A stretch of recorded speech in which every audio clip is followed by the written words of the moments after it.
stage, the aforementioned Scoundrels! Hello, so I appear to have overestimated the number of hands I have, so sorry about that. So my name is Scary. I am a PhD student at the Bristol Centre for Functional Nanomaterials up on the hill, like your earlier speaker. And I haven't done much on my PhD yet, so I thought I'd tell you about diamonds instead. Specifically, that everything you know about diamonds is wrong, unless you're a chemist, in which case you probably do know some things that are correct about diamonds, but I'm really sorry, you do have to be a chemist.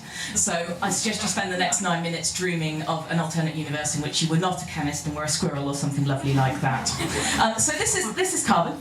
This is carbon arranged in a diamond format, and I've got a model here because it's kind of hard to see from the drawing up here. And diamonds are just carbon arranged in this format where each carbon atom is linked to another 4 carbon atoms arranged with the bonds arranged spaced out equally. And there's a lot of carbon on Earth, like 13% of you is carbon, 0.3% of the Earth's crust is carbon, but only 1 part in a billion of of the Earth's crust is actually carbon arranged as diamonds, which does sound pretty rare straight off. But it's actually less rare than sapphires or rubies or emeralds. So the question we have to ask ourselves is, why are diamonds more famous and rare and special and prized than these other gemstones? And the answer is because they were rare for a while. Before Westerners got to South Africa, we only had a few kilos a year, but now we have tons. And when De Beers, the guys who own the mines, realised this, they realised that if the supply went up, then their price they could sell them for would go down. So they decided they would keep a stranglehold on that market and only release a really small amount of the diamonds. And to achieve this, they started a cartel that started in the Victorian era, and they ran that until the fall of the Soviet Union. They interfered in wars, they interfered in regimes, they controlled the markets ferociously to prevent any of these diamonds getting out at the volumes that they're available in. So, diamonds, not really very rare. And at the same time, they were working on stimulating demand with sophisticated ad campaigns like the following, which I have reproduced. I couldn't get the original, I've sort of made it up from what I remember it being like.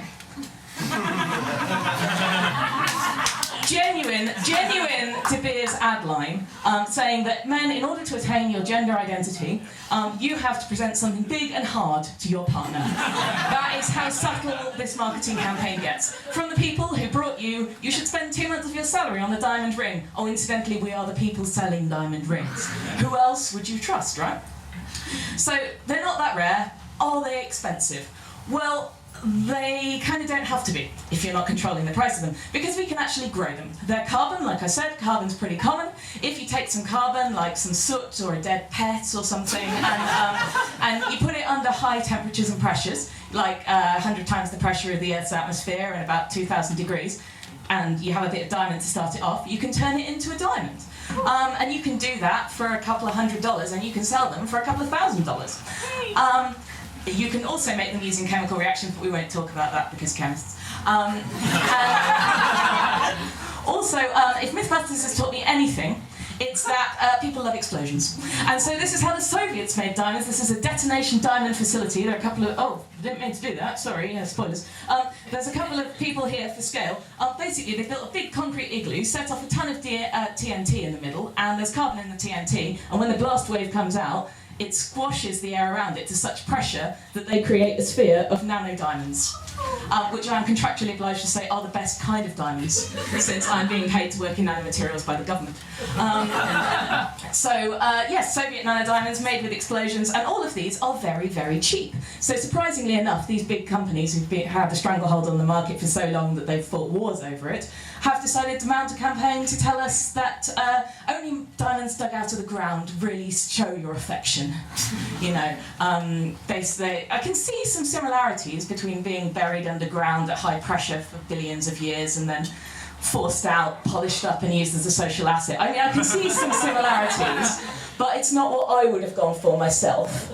If I was marketing diamonds, but then I'm a scientist and we don't understand love. And we don't understand... Sorry, Mum. Sorry, Mum. That is my mum.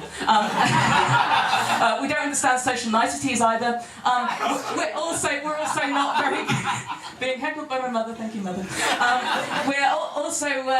I would hate to disagree with Monroe et al., but I don't think diamonds are very friendly.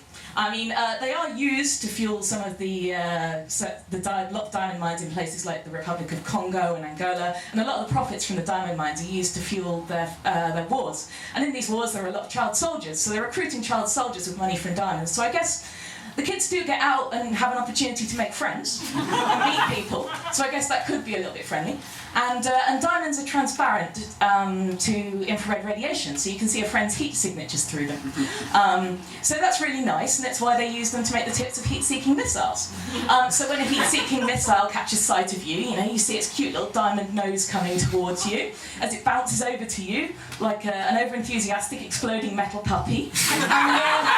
And that's the last thing you see. So I guess it is quite. I'll give them a half for friendly. Forever. So Bassi et al. Would have us think that diamonds are forever, and I respectfully disagree.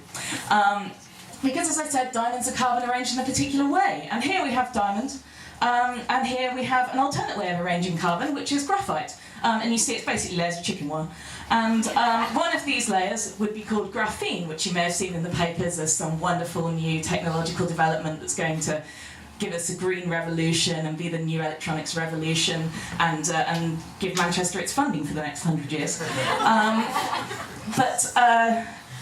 Basically, it's easier for a carbon atom to be in graphite than it is to be in carbon. And to be in the diamond, terribly sorry. And because it would have a lower energy over here than over here, and the universe is basically lazy, it wants to have the lowest energy state possible, so after a couple of million years, it will change from a diamond to graphite. So your beautiful wedding ring expressing your eternal love, a couple of million years, that's all your love's going to last. Sorry.